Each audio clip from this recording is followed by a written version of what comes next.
9th standard science பார்த்துட்ருக்கோம். ஒலி. So இதில் வந்து ஒலி பரவுறதுக்கு காற்று, நீர் இல்லை எஃகு ஏதாவது ஒரு ஊடகம் தேவை. வெற்றிடத்தில் வந்து பரவாது. அதுதான் அந்த மணிஜாடி வச்சு கண்டுபிடிச்சிருப்பாங்க. ஒலி எப்படி பரவுது அப்படின்னா, ஒலி என்பது எந்திரவியல் நெட்டலைக்கு ஒரு உதாரணம். ஸோ குற்றலையான நெட்டலையான நெட்டலை என்ன நெட்டலை? எந்திரவியல் நெட்டலை. வீச்சுனா ஹையஸ்ட் அந்த பீக் பாயிண்ட் தான் வந்து வீச்சு அப்படின்னு சொல்லுவாங்க. அதிர்வெண் வந்து என். இது வந்து T = 1/n. டீனா அலைவு காலம் T = 1/n. சரியா? அலை நீளம் தான் லாம்டா அப்படின்னு சொல்லுவாங்க. ஸோ ஒலிகளை வேறுபடுத்துதல், ஒலி உரப்பு, ஒலி செறிவு, சுருதி, தரம் இதை வச்சு வேறுபடுத்துவாங்க. ஸோ ஒரு ஒலி வந்து உரத்ததா மென்மையானதா அப்படின்னு சொல்லிட்டு அதை வீச்சு வச்சு கண்டுபிடிக்கிறாங்க. அடுத்து இது வந்து ஒலிச்செறிவின் அளவு இருக்கிறதுலே கம்மி, அதாவது 20 to 20,000 ஹெர்ட்ஸ் வரைக்கும் தான் நம்மளால் கேட்க முடியும். ஸோ 20லேருந்து தான் நம்ம கேட்க முடியும். 20க்கு கீழே என்ன இருக்குது? 0 கேட்கும் திறன் தொடங்குதல். நம்மளால் கேட்க முடியாது, பட் வந்து இதில் போட்டிருக்காங்க. 0னா கேட்கும் திறன் தொடங்கல், 10னா இலைச்சருகின் சப்தம், 20லேருந்து தான் என்ன முடியும் நம்மளால் கேட்க முடியும். ஸோ 20ன்றது அமைதியான அறை. இது ஒரு கதை மாதிரி சொல்கிறேன், அப்படி ஞாபகம் 10 கூட்டிகிட்டு போகும். ஓகேவா? அடுத்து இது வந்து ஒரு அமைதியான அறை. மெதுவாக பேசுகிறாங்க. அமைதியான அறை. அதில் நீங்கள் என்ன பண்ணுறீங்க? மெதுவாக நான் பேசுகிறேன். மெதுவாக பேசினோடனே இது லைப்ரரி, அமைதியாக இருங்க, அமைதியான நூலகம். உங்களுக்கு வேணுன்னா வீட்டில் போய் பேசிக்கோங்க. சரி, ஓகேன்னு வீட்டில் போய் ஒரே உரையாடல் பேசிகிட்டே இருக்கேன். எதை பற்றி பேசுகிறேன்? சிட்டியை பற்றி. நகர்ப்புற நெரிசல் ரொம்ப அதிகமாக இருக்குது அப்படின்றப்போ அப்புறம் வீட்டில் என்ன சொல்கிறாங்க? ஒரு ஃபேக்ட்ரி ஆரம்பிக்கலாம் அப்படின்ட்டு. சராசரி தொழிற்சாலை ஒலி. சராசரி ஒரு அமௌண்ட்டில் வந்து ஃபேக்ட்ரி ஆரம்பிக்கலாம். என்னென்னா, சரி அந்த ஃபேக்ட்ரிக்கு எப்படி போகணுன்னா சுரங்கப்பாதை ரயில் வழியாக தான் போகணும். சரி போவோன்ட்டு அங்கே போனால் அங்கே கொதிக்கலன்னு கொதிச்சுக்கிட்டு இருக்கு. அந்த தொழிற்சாலையில் கொதிக்குது. அங்கே பண்ணுற ஒர்க்கர்ஸ்க்காக வந்து ராக் பேண்ட் பெருக்கி வந்து வச்சுருக்கோம் என்டர்டெயின்மெண்ட்டுக்காக. மேலே வந்து வெயிலாக இருக்குது, கொடை போடுங்க அப்படின்னோடனே குடையானி இயந்திரம் கரெக்டாக போடுறோம். அப்போ பார்த்து ஜெட்டு விமானம் போகிறதுல அது பறந்து போயிடுது. அதுக்கடுத்து பார்த்தா ஒரு ராக்கெட் வேறு வந்துடுது. ராக்கெட் ஏவுதல். ராக்கெட் வந்து 180 டிகிரியில் சுற்றக்கூடிய ஒரு ராக்கெட். ஸோ வந்து ஃபஸ்ட்டு வந்து கேட்கும் திறன் ஸ்டார்ட் ஆகுது, இலைச்சருகு. அடுத்து வந்து இலைச்சருகு. அப்போ தான் கேட்க ஆரம்பிக்குது. மெதுவான ஒரு அமைதியான அறை. சரியா? அமைதியான அறை ஒன்று இருக்குது. அங்கே மெதுவாக பேசுகிறேன், அமைதியாக இருங்க. இது லைப்ரரின்னு சொல்கிறாங்க. உங்களுக்கு என்ன வீட்டில் போய் பேசுங்க அப்படின்னா, வீட்டுக்கு போய் ஒரே உரையாடலாக இருக்குது. என்ன உரையாடல்னால் வந்து சிட்டியில் நெரிசல் அதிகமாக இருக்குன்ட்டு அதை பற்றி. ஒரு சராசரி தொழிற்சாலையை ஸ்டார்ட் பண்ணணும் அப்படின்னு சொல்கிறப்போ எது வழியாக போகணும் அப்படின்னா வந்து ட்ரெயின் வழியாக, அது சுரங்கப்பாதை ரயில் வழியாக தான் போகணும். அங்கே போனால் கொதிச்சுக்கிட்டு இருக்குது. சரி, ஓகே, ராக் பேண்டு வந்து பாட்டு போட்டு விட்றேன். பார்த்தா கொடை மேலே வைக்க சொல்கிறாங்க. கொடை வச்சதுமே வந்து ஜெட் விமானம் வருது. ராக்கெட் தான் இருக்குதுலே மேலே. ஏன்னா ராக்கெட் தான் வந்து அங்கே மேலே ரொம்ப ஹைட்டுக்கு போகணும். ஜெட் விமானம் அவ்வளோ ஹைட் போகாது. ராக்கெட் தான் இருக்கிறதுலே ஹைட்டுக்கு போகும். ஸோ இதுதான் ஒலியின் மட்டம். சரியா? 90 டெசிபல் வந்து கண்டினியூஸாக கேட்டாலும் 120 டெசிபலில் வர்ற சவுண்டுக்கே வந்து நமக்கு என்ன ஆயிரும்? காதில் வந்து வலியை ஏற்படுத்தும் அப்படின்னு சொல்கிறாங்க. அடுத்து ஒலியின் செறிவு வந்து டெசிபல்னு ஏன் சொல்கிறோம் அப்படின்னா, அலெக்சாண்டர் கிரஹாம் பெல் அவர் ஞாபகமாக தான் வந்து பெல்லுன்னு வச்சுருக்காங்க, டெசிபல்னு.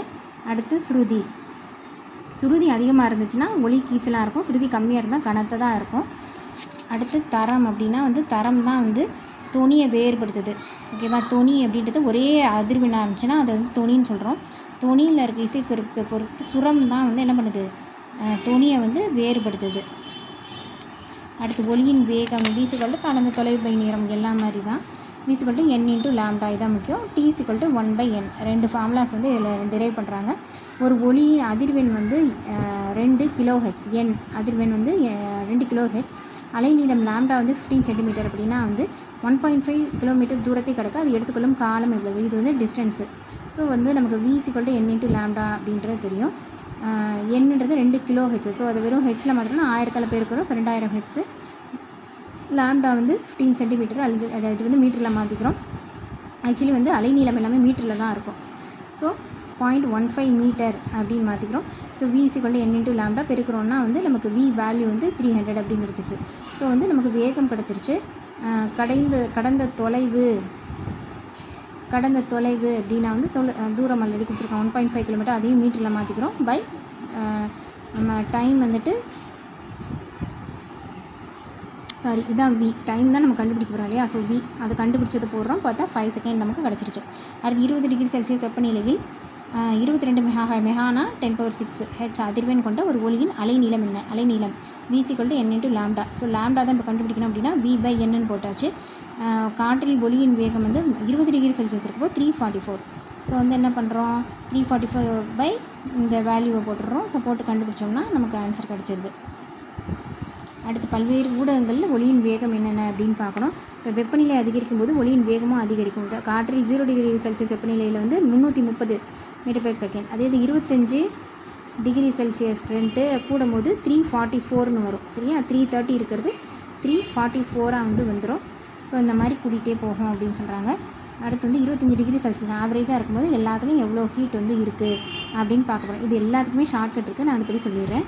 ஃபஸ்ட்டு ஊடகம் அலுமினியம் திடப்பொருட்களில் தான் இருக்கிறதுலே அதிகம். அடுத்து தான் திரவம், அடுத்து தான் வாயுக்கள். அலுமினியம்னா அழுதுகிட்டே இருக்கும். 420 சொல்லிவிட்டு அவ்வளோ அழுக வந்துருமா. 420 நீ ஒரு 420 6420. நிக்கல் அப்படின்னா 60 வயசில் நிற்கிறது கஷ்டம். 60 வயசு 40 வயசுலேயே எனக்கு நிற்க கஷ்டமாக தான் இருக்குது அப்படிம்பாங்க. எஃகு 59 அப்படி எட்டி பார்த்தா 60,000 எக்கி பார்த்தா. அடுத்து இரும்பு 59 ரிட்டையர்ட் ஆக போகிறோன்னா தலையிலே அடிச்சிடுறாங்க. 59 50. அடுத்து பித்தளை 4 லெட்டர் இருக்கா. ஸோ 4700.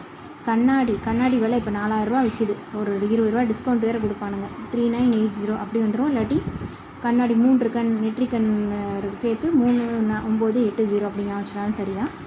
நீர் கடல் நீரில் மீன் எவ்வளோ வாங்குவோம், ஒரு நாளைக்கு 1.5 கிலோ வாங்கிடுவோம். தூய நீர்னால் கொஞ்சம் கம்மியாக வாங்குவோம், 1498 வாங்குவோம். எத்தனால் அப்படின்னா எத்தனை நாள் அப்படின்னு கேட்போம். 12 மாதம் 7 நாள் 1207. மெத்தனால் 11th படிக்கிறோம்னாலே ஒரு மெத்தனால் தான் 1103. அடுத்து ஹைட்ரஜன்னா இதோட அணியன் வந்து 1. ஸோ இதில் வந்து H2ன்னு வரும். ஸோ 1284. ஹீலியம் அப்படின்னா 965. காற்று 3 லெட்டர் இருக்கா. ஸோ 340. இப்போ தான் நம்ம பார்த்தோம் 340 330ன்ட்டு. அது ஆக்சிஜன் வந்து ஆக்சிஜன் மொத்தம் ஆக்சிஜன்ன்றது ஒரு லெட்டரு, அது போக 2 இருக்குது. ஸோ ரெண்டையும் சேர்த்தா 316. கந்தக டை ஆக்சைடு டைன்னு வந்துருச்சு தான் இருக்குதுலே கம்மி. ஸோ 213. சரியா, ஒளியானது காற்றை விட 5 மடங்கு வேகமாக நீரில் வந்து பயணிக்கும். கடல் நீரில் ஒளியின் வேகம் மிக அதிகமாக இருப்பதால் கடல் நீருக்குள் 1000 கிலோமீட்டர் தொலைவில் இருக்கும் 2 திமிங்கலம் எதனால் பேசுறதுனா ஒளியின் வேகம் வந்து அவ்வளோ ஃபாஸ்ட்டாக இருக்குது, அதனால தான். சரியா, 5 மடங்கு அதிகம், அதனால் 5500 km/மணி வேகத்தில் வந்து போகுது. ஒளியின் முழக்கம் அப்படின்றது வந்து ஒரு பொருளின் வேகமானது இந்த காற்றில் ஒளியின் திசை வேகத்தை விட அதிகமாகும் போது, அதாவது இது துப்பாக்கி குண்டு, ஜெட் விமானம், ஆகாய விமானம், இதெல்லாம் வந்து ஒளின்னு சொல்லுவாங்கள்ல, அதை விட வந்து ரொம்ப ஃபாஸ்ட்டானதான். ஸோ அதனால் ஒரு அதிர்வலைகளை ஏற்படுத்தும், அது ஆற்றலை வெளிப்படுத்தும். அதனால தான் வந்து ஃப்ளைட் இதெல்லாம் போகிறப்போ வந்து கட்டடம் இதெல்லாம் சேதமாகிறதுக்கு காரணம், கண்ணாடி உடையிறதுக்கு காரணம் அதுதான். ஒளி எதிரொலித்தல் அப்படின்னா ஒளி வந்து எதிரொலிப்பதற்கு வளவளப்பான அல்லது சுவசரப்பான ஒரு பெரிய பரப்பு தேவைப்படுகிறது. ஸோ படுகோணம் எதிரொலிப்பு கோணம் ரெண்டும் சமமாக தான் இருக்கும். எல்லாமே அந்த ஒரே தளத்தில் அமையும், அந்த கதையெல்லாம் சொல்லியிருப்பாங்க. பலமுறை எதிரொலித்தலின் பண்புகள். ஸோ குழல் பெருக்கி, ஒளிபெருக்கி குழல், நாதஸ்வரம், ஷெனாய், தாரை இதெல்லாம் வந்து பலமுறை எதிரொலித்து ஒரு பூம்பொடிவு அமைப்பு வந்து ஒளியை பெருக்கமடைய செஞ்சு நமக்கு வந்து கொடுக்குது. இதய துடிப்பளவி வந்துட்டு ஒரு மருத்துவ கருவி. பெரிய இணைப்பு குழாயில் பலமுறை எதிரொலிப்பை ஏற்படுத்தி மருத்துவரின் செவியை அடைகிறது. அதெல்லாம் எதிரொலிப்பு தான் காரணம். நீண்ட நேரம் ஹெட்ஃபோன்ஸ் வந்து நிறையா யூஸ் பண்ணக்கூடாது, ரொம்ப நேரம் யூஸ் பண்ணால் அதில் மின்சாரம் வரும் அப்படின்றாங்க. அடுத்து உயரமான கட்டடங்கள், மலைகள் வந்து கை தட்டினா எதிரொலி வந்து ஏற்படுது இல்லையா. ஸோ இது என்னென்னா இடைப்பட்ட காலம், அதாவது ஒளி எதிரொலிக்கு இடைப்பட்ட காலம் மினிமம் எவ்வளோ, இது வந்து பழைய கொஸ்டினில் கேட்டிருக்காங்க. ஸோ என்ன கேட்டிருந்தாங்க அப்படின்னா டிஸ்டன்ஸ் கேட்டிருந்தாங்க. ஸோ இதுவும் பார்த்துக்கணும். ஒளி ப்ளஸ் எதிரொலிக்கு மினிமம் டைம் எவ்வளோனா 0.1 செகண்ட். அதே மாதிரி ஒளி அண்ட் எதிரொலிக்கான மினிமம் டிஸ்டன்ஸ் வந்து ஒரு சைடு போகிறதுக்கு 17, அவங்க என்ன கொஸ்டின் கேட்டிருக்காங்களோ அதை பொறுத்து. அதே போயிட்டு திரும்ப வர்றதுக்கு 34. ஸோ அது எதிரொலிச்சு வர்றதுக்கு 34 மீட்டர், அது போகிறதுக்கு மட்டும் 17 மீட்டர். போனாட்டு கேட்டத கொஸ்டின் வந்து குறைந்த தொலைவு வந்து 17 மீட்டர் எதிரொலிக்கிறதுக்கு. சரியா, பல முறை எதிரொலிக்கிறதுனால தான் வந்து இடிலாம் நமக்கு அடிக்கடி கேட்குது. அது மேகம், நிலம் அதிலெல்லாம் வந்து எதிரொலிச்சு தான் இடி முழக்கம் நமக்கு வந்து கேட்குதுன்னு சொல்கிறாங்க. ஒரு ப்ராப்ளம் என்னது, ஒருவர் வந்து துப்பாக்கியில் சுட்டு 5 வினாடிக்கு பிறகு தான் எதிரொலியை கேட்கிறார். அவர் அந்த குன்றை நோக்கி 310 மீட்டர் முன்னோக்கி நகர்ந்து மீண்டும் சுடுகிறார். அப்போது 3 செகண்டுக்கு பிறகு எதிரொலியை கேட்கிறார். அப்படின்னா ஒளியின் வேகம் எவ்வளோ? ஃபஸ்ட்டு என்ன பண்ணுறாரு, 5 வினாடியில் கேட்குறாரு, டைம் வந்துருச்சு. ஸோ வந்து அவர் எவ்வளோ டிஸ்டன்ஸில் இருக்கார் அப்படின்றது தெரியாது. பட் டிஸ்டன்ஸ் என்னது, போயிட்டு எதிரொலிச்சு வருது. ஸோ 2D, ஓகேவா. ஸோ 2D = V, அதாவது திசைவேகம் = டிஸ்டன்ஸ் பை டைம். ஸோ டிஸ்டன்ஸுன்றப்போ திசைவேகம் இன்ட்டு டைம் இல்லையா. ஸோ 2D = V தெரியாது, V × 5, ஓகேவா. அடுத்து என்ன பண்ணுறாரு, 310 மீட்டர் முன்னோக்கி நகர்ந்து போகிறாரு. அப்போ எதிரொலி என்ன ஆகும், போயிட்டு வர்றதுக்கு 620. ஸோ 2D - 620 = V × இந்த 3. சரியா? இப்போ இந்த 2Dயை தவிர இது ரைட் சைடில் கொண்டு போயிட்டோம்னா இங்கேயும் ஒரு 2D இருக்குது, இங்கேயும் ஒரு 2D இருக்குது. ரெண்டையும் ஈக்குவேட் பண்ணோம்னா v × 5 = v × 3 + 620. ஸோ இதை வந்து 3v இங்கே கொண்டு வந்தோன்னா 2v ஆயிரும். இங்கே vயோட வேல்யூ வந்து நமக்கு இப்போ கிடச்சிருச்சு. ஸோ வந்து என்ன கேட்டிருக்காங்க, ஒளியின் வேகம் தான் கேட்டிருக்காங்க. வேகம் கண்டுபிடிச்சாச்சு.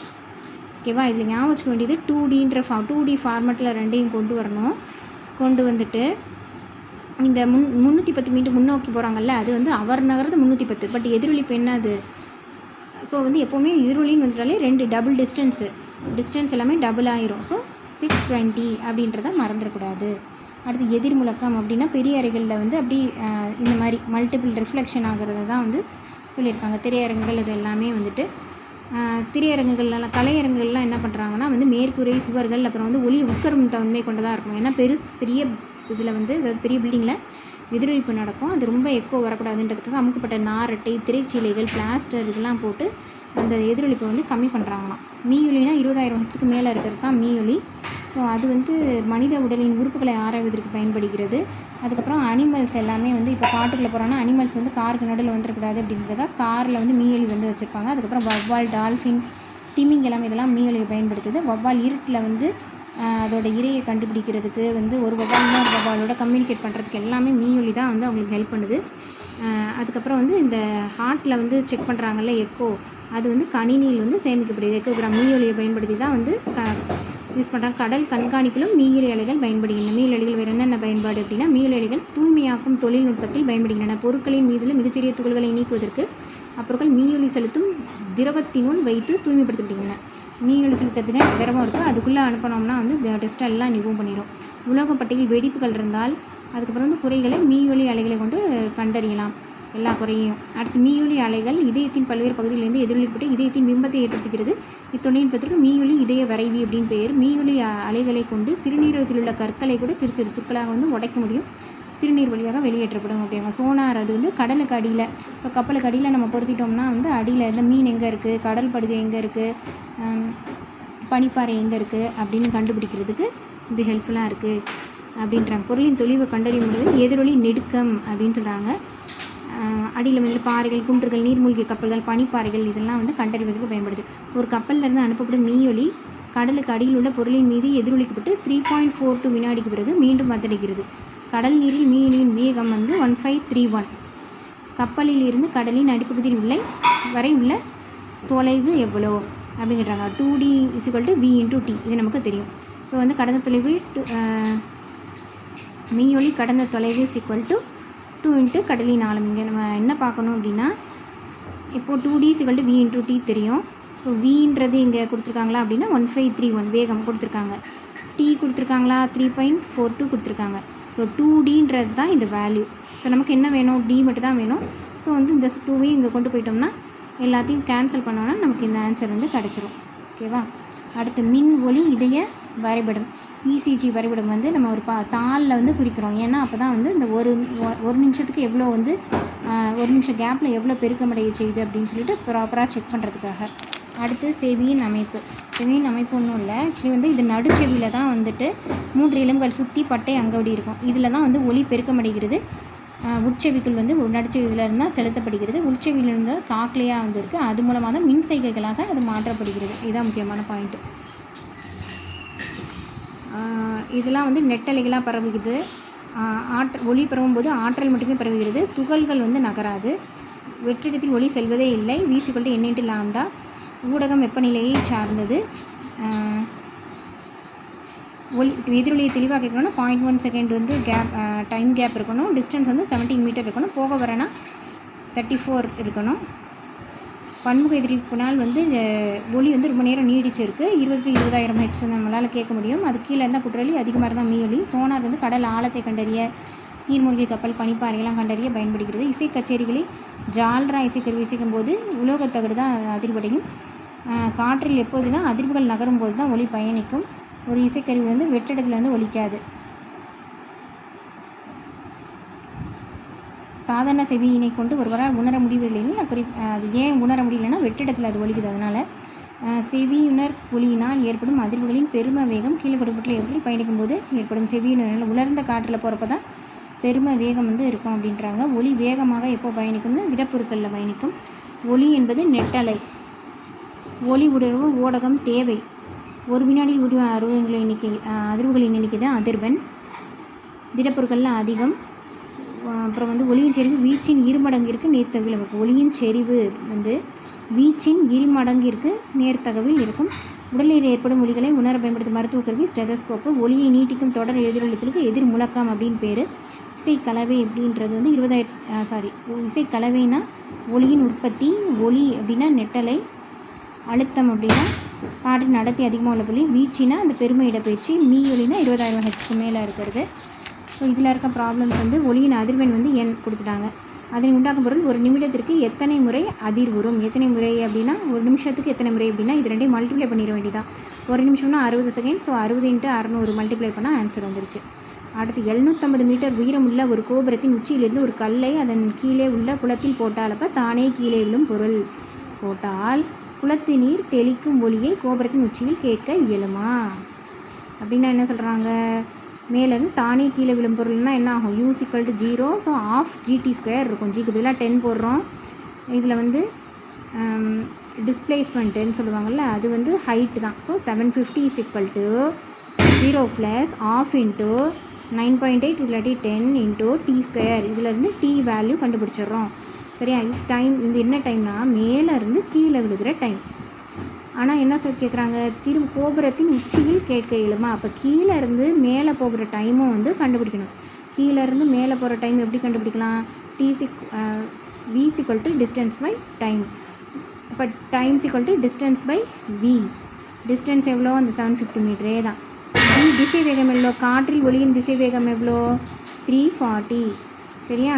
ஸோ இதை கேன்சல் பண்ணுறப்போ ஒரு வேல்யூ வருது. 2.21 செகண்ட் வருது. ஸோ மேலேருந்து கீழே விழுறதுக்கு ஆகிற டைம் 12.25. ஓகேவா? கீழேருந்து மேலே போகிறதுக்கு ஆகிற டைம் 2.21. ஸோ ரெண்டையும் கூட்டினா 14.46 செகண்ட். ஸோ 14.46 செகண்ட்ஸ்க்கு அப்புறம் வந்து நம்மளால் காதால் கேட்க முடியும் அப்படின்னு எழுதிடணும். அவ்வளோதான். அடுத்த வீடியோவில் பார்க்கலாம்.